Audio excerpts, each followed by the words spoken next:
This is Austin Liddy Limits, where authors talk to authors about books and the craft of storytelling. Sponsored by Blue Ink Review, because typing the end is just the beginning. Find out more at blueinkreview.com.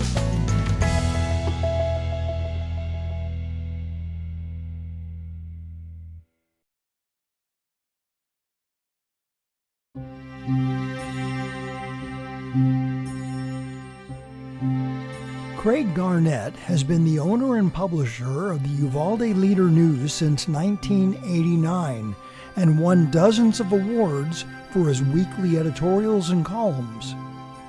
He's been honored for the paper's coverage of the 2022 Uvalde school shooting. He assembled first-hand accounts of that horrific tragedy in his book, Uvalde's Darkest Hour. And he recently spoke with our Ron Sebold.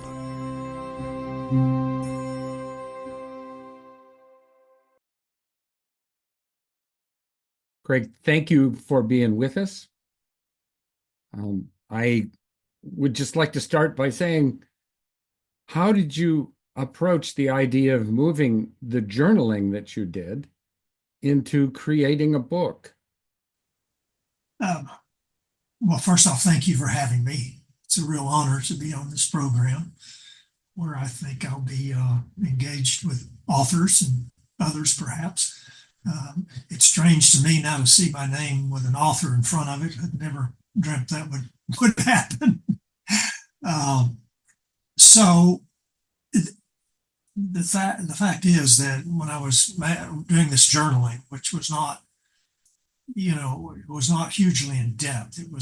I was writing down my thoughts and the activities that were happening day by day to create a memory tool and a placeholder for events I could refer back to, and it just kept getting more and more involved, and the level of tragedy was just like I throw a stone in a pond and watch the circle just grow wider and wider and wider, and there was so much information that we couldn't report it all in our paper, and we were doing a lot of writing, and the level of the tragedy as it expanded from the death of these people to the police response to the failure of our local institutions.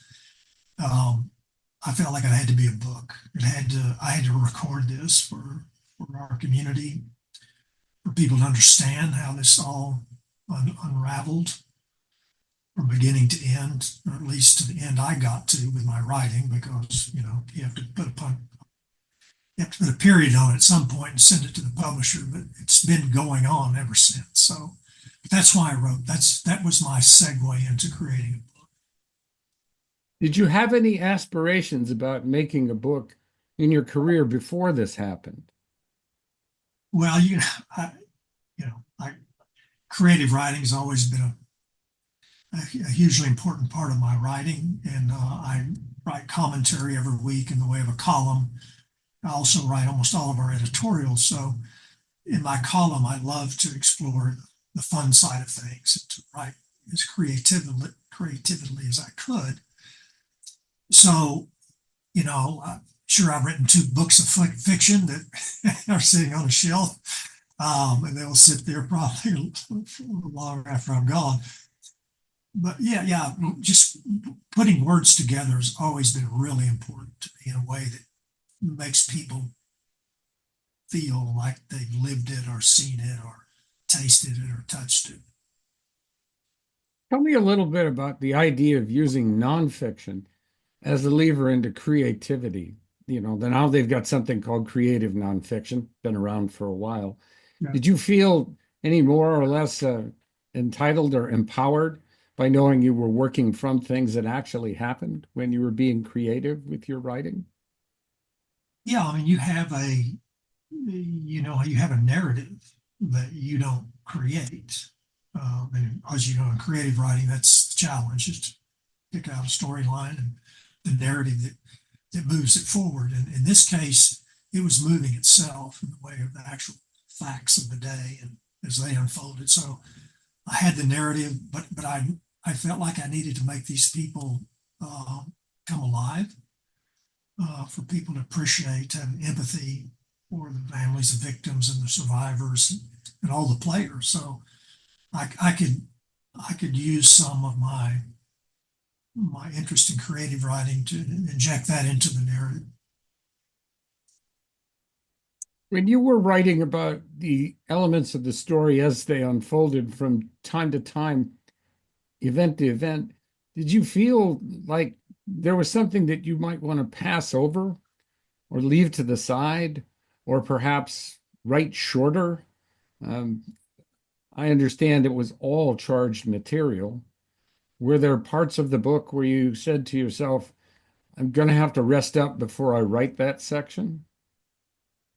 Yeah, it was. There were parts that were obviously more difficult, particularly early parts, and the sheer trauma of what happened and the families, their reactions, and the funerals and the survivors, how they coped with things. And there were some topics that I sort of just stepped around. There were some things that happened that I didn't feel like I could include that in the book without sort of leading them into a direction I didn't care to go.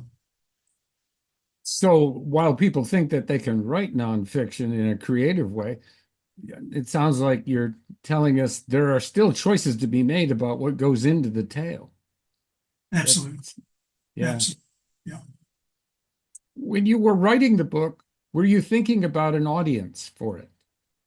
Who might be interested in reading this?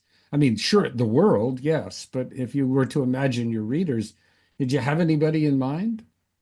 I wanted to create a record for our community mainly, and so I guess I imagined um, our newspaper readers and other citizens, picking this up to understand all the nuances that are involved, and some they may have missed because it was happening, so quickly that one thing blended into another, and then you lost detail on why certain things happened, and I needed that to flow and be permanent so you could refer back.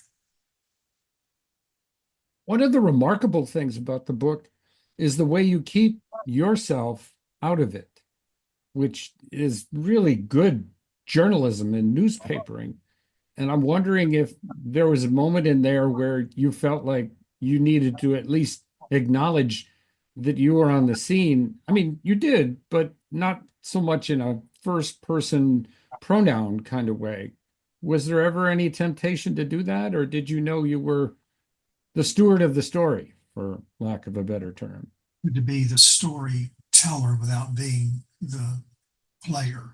I wanted, and I hoped that my writing would convey the fact that I was at the heart of it. I was not a newcomer. I was a long-term citizen and local journalist, and that was my goal. I didn't want it to be about me. I didn't want, but at the same time, I needed to have a reference that let people know that I did know what I was saying. So some of your credibility as the storyteller is conferred to you by the community that you've led for 30 years and more. I like to think of a newspaper editor in a town of 15,000, right? Right. I like to think of a newspaper editor in a town like that as being one of the leaders. Did you feel like because you were setting the story down and you were brave enough to do it, that was also another confirmation of your authority? It's the bravery that strikes me about the book. Your bravery in telling the story and being entrusted with the tragedy. Well, thank you for that. I didn't request anybody's approval. If I put it to a vote, of 10 of the distinguished citizens, or just a cross section, not distinguished, I don't know that I would have gotten an affirmative vote. Yes. I mean, I think some would have said, do not do that. We don't need to be reminded here. So I'm self-appointed. I'm the self-appointed keeper of this story, or the teller of this story. And there'll be people at some point that won't like it, and there'll be some that say that we didn't need to hear this. We wanted to forget it. So that's the fact.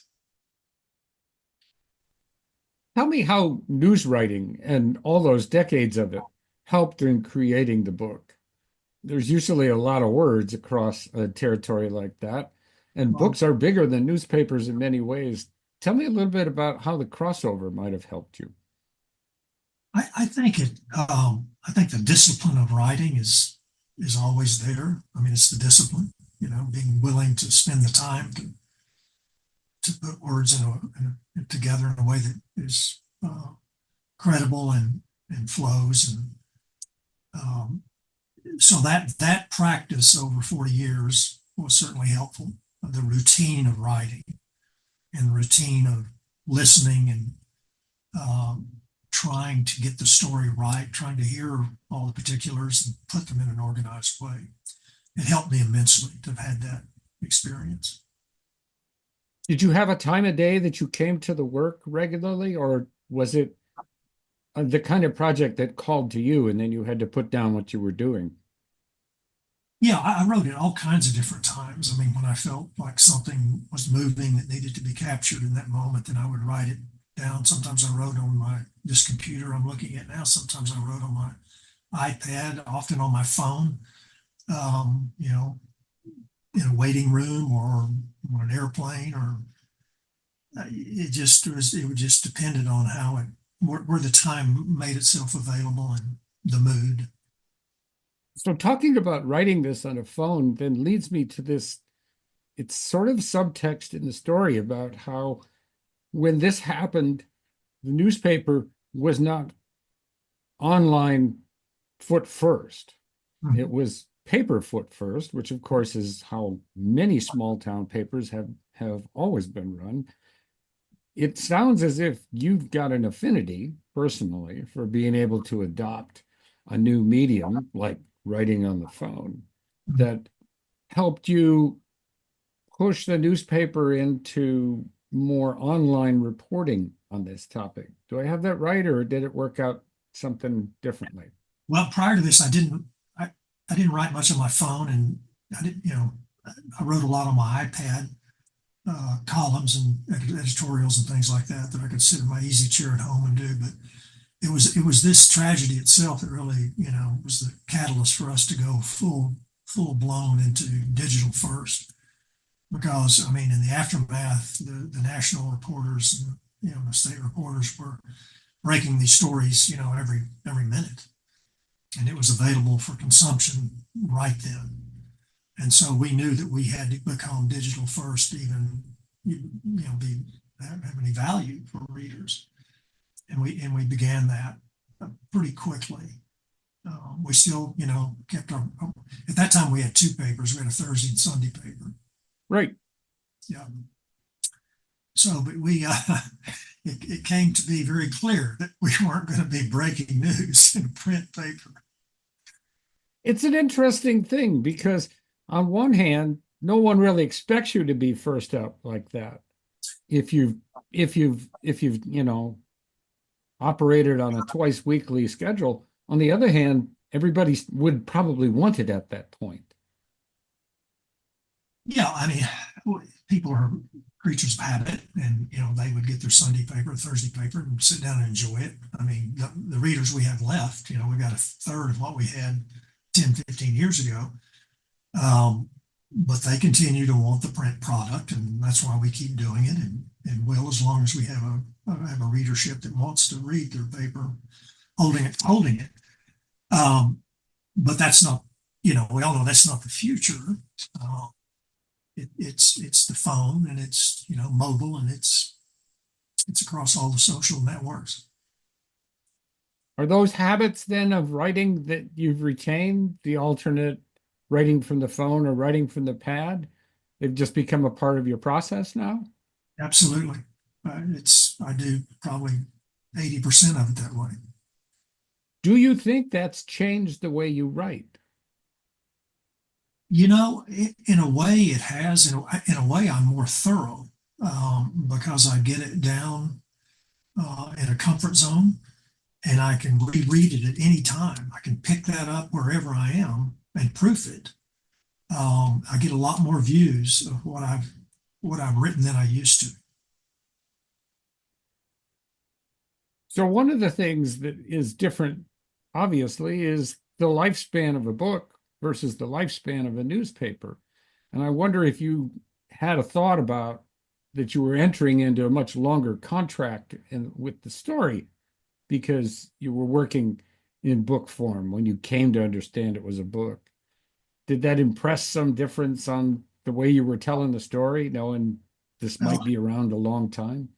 at my age, Ron, I mean, my contract on life is shorter than my book contract. So, That's very good. you know, so no, that didn't impress me very much. I just wanted it to be a record for, you know, for the future, whatever that looks like. Tell me a little bit about what you might have discovered about the way the edits changed the book. There's a span of editing time that exists for newspapers, and then it's over with. Yeah. But with a book edit, it's a different animal. Yes. How did that unfold for you? Well, I had an agent, and thank goodness, and he took it to sell it and went around a lot of places. And Texas A&M University Press took the project on, for which I'm extremely grateful. They've been amazing to work with, and they put it to peer review. And the feedback I got, part of it was that we feel like we need to have more of a first person knowledge of this town, which goes to your question you asked me about putting myself in the book. And after that feedback, I did go back to the book and make some edits whereby I tried to be a little more present, to give some more understanding of Uvalde and the people. And that really helped me, honestly. So, and then when I got to the editing with the copy editors, they were incredible. I mean, the things I mean, not huge changes, but just, I mean, some stylistic things and some, word arrangement, and the support of what I'd done and how they wanted to make it better. It was really wonderful. It's interesting because I'm sure you've got a hierarchy for your newspaper, but at some level, all editors who work for the newspaper have got to be something that you helped select. And here's an instance where you didn't select the editors at all. So did you have to build some confidence, or could you just see that there was mastery to the craft that you would go, I see?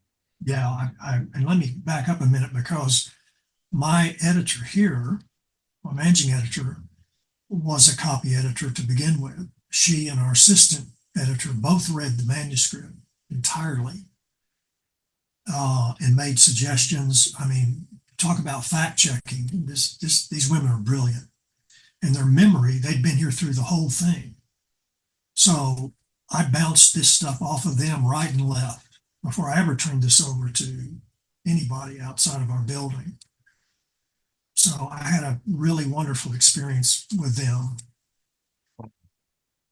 So that's a layer of editing that most books won't get.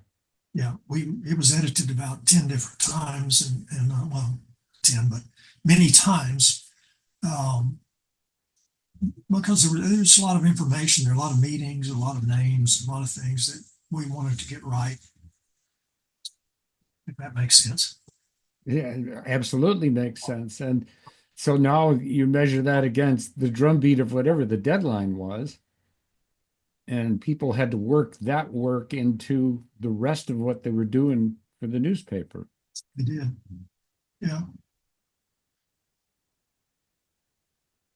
What about the risks of reporting this? Because the book makes it plain, and your interviews with other media make it plain, there are just people in Uvalde that don't want to hear this story anymore.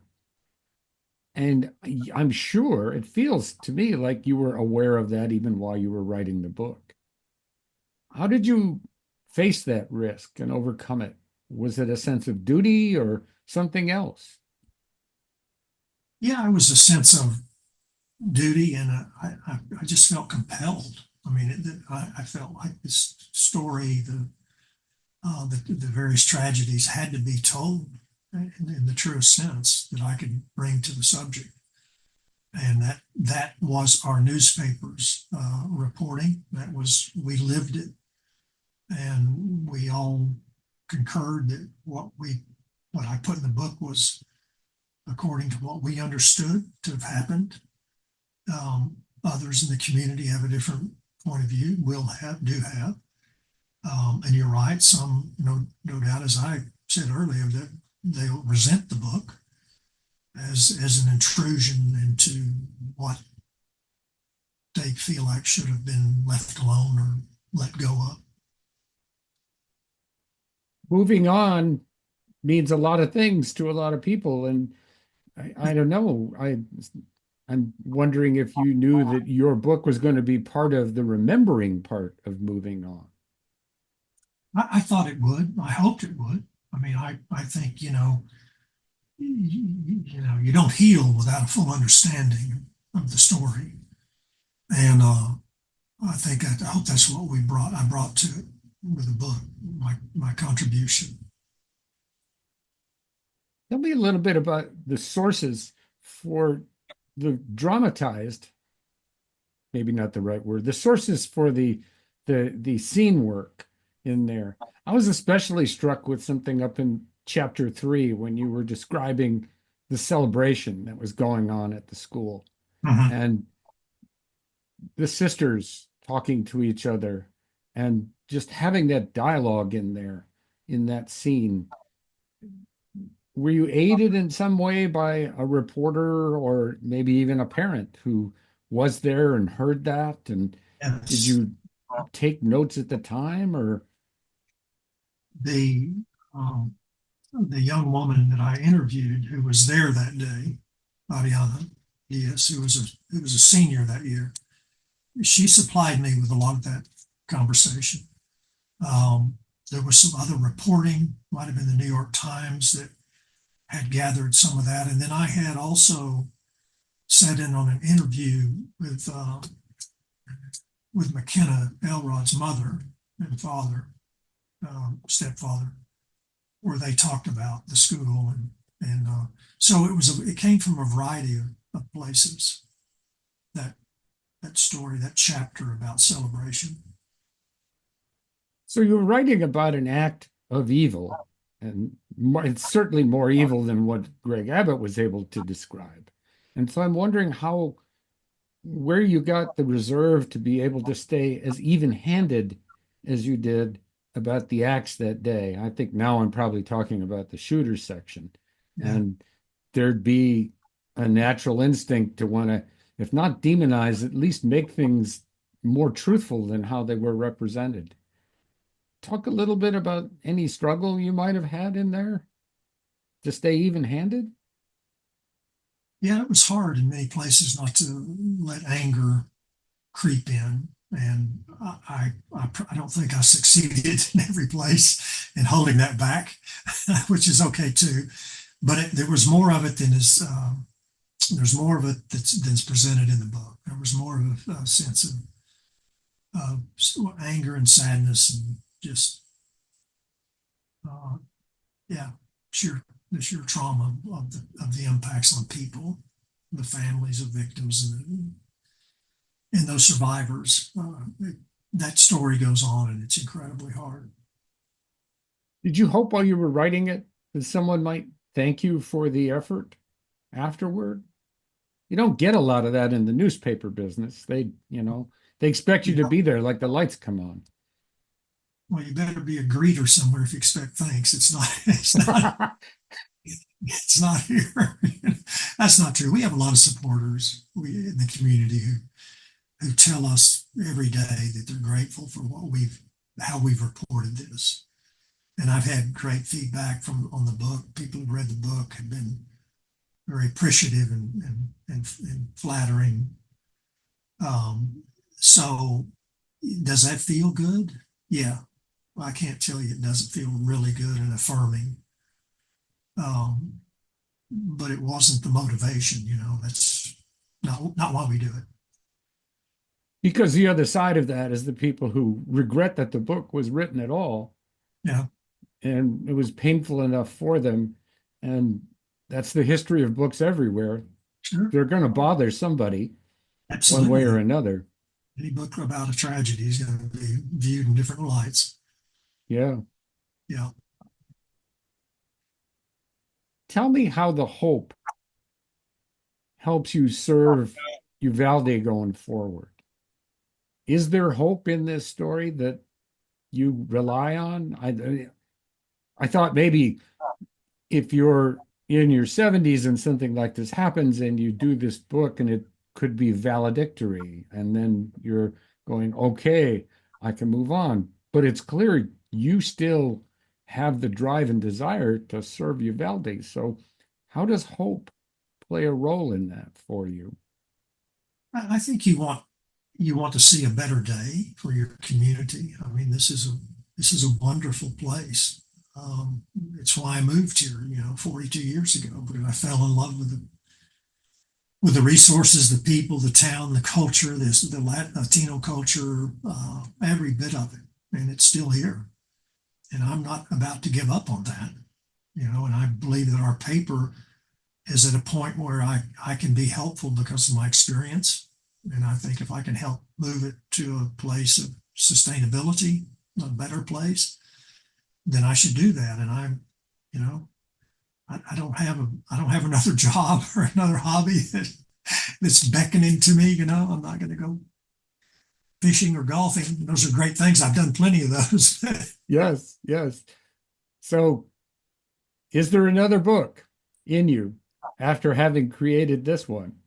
I don't, right now I would say no, I mean, life changes tomorrow, the next day. So, So, this is the part of the interview where we turn towards our questions about things that are favorites and things that are not. okay. And I appreciate you playing along with us on this. So, the first question here is, what is your favorite word? These are really hard because I think words, you can make words what you want, depending on how you place them in a sentence. They can add or subtract, but for some reason, I like the word robust. It just is powerful, and it's something we should strive for probably in almost everything we do. Um, a word I don't like, and this stems from the newspaper business, is very. It's a, it's not a noun, but Yes, it's going to use that instead of something that is more appropriate. yes, yes. How about Um, your least favorite word? Not very. Very. It just it's an excuse not to try harder. Yeah, there's detail behind that someone's hiding usually. When Exactly. Yeah, they haven't yeah, taken. what word? What turns you on in life? Well, we're talking about books, so a well told story is I get more enjoyment than that with that than most things, and it can be about almost anything. You know, the people, what they do, can be a told story. The most simple of things. I read a book about a sheep shearer from here the other day, and it was fascinating. Hmm. His background. Our graphic designer was an MMA professional fighter, 9-2. Wow. I mean, those are stories that you can tell and just think about them and go, wow, you know, And what turns you off? bullies, any kind of a bully, Yeah. average person, a politician, a president, a pick your flavor. What's your idea of happiness? Sitting at a table with a really good meal and my family and best friends. Who is your favorite author? And I would hate answering this question. Go first. I'll say Larry McMurtry because he's out there in case of emergency break glass, right? He's awesome. He is awesome. I love him. Now it's hands down. It's Mark Twain. Oh, yeah. Just everything that could be said about life came from that man's head. Someone else who started as a journalist. So there you go. There you go. If you could be a character, any character from a well-known novel, who would it be? Yeah. Well, I thought about Ed Ricketts in Cannery Row, but he's a real person. So I like Atticus Finch. Oh, yeah.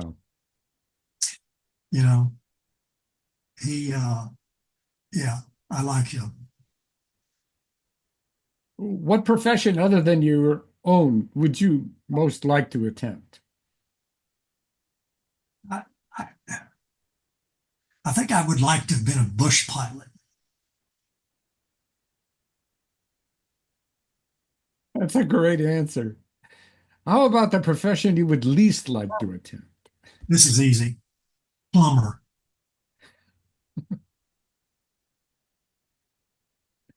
There's a lot at stake there if you think about it. I know, I realize that. So here's the last one. If heaven exists, what would you like to hear God say when you get to the check-in desk?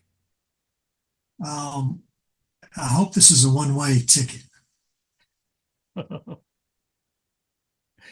Very good. Well, Craig, we really appreciate the time you've spent here talking about the writing process and what's a really powerful book, Uvalde's Darkest Hour. I urge everybody to go out and get a copy because then you'll finally know exactly what happened and perhaps you'll see how Craig is pointing the way towards some hope for the future as well. So thank you. Thank you, Ron. It's been a real joy to be with you.